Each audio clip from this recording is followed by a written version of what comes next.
see oled sina, see on sinu isa ja see on sinu ema.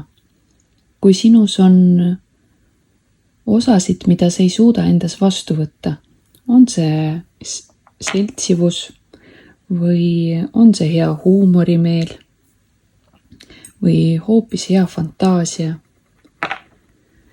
või on see seksuaalsus. Ja võib-olla sa kritiseerid ennast, et sa oled liiga lärmakas või tunned häbi seoses oma seksuaalsusega. Siis võib-olla need on need osad, mida näiteks isa ei võtnud vastu emas, ema seksuaalsust, ema huumorimeelt.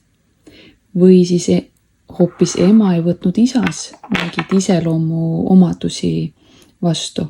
Taunis neid, kritiseeris neid, tegi neid maha teiste ees. Ja läbi selle sa oled keelanud iseendal olla selline. See, mida sa teha saad, on näiteks mõttes paluda, ema, palun vaata mu poole hea pilguga, kui ma olen natuke isa sarnane ja võtad need omadused vastu, sest ema valis sulle isa. Ja paluda isalt, et ta vaataks hea pilguga, kui sa oled natuke ema sarnane.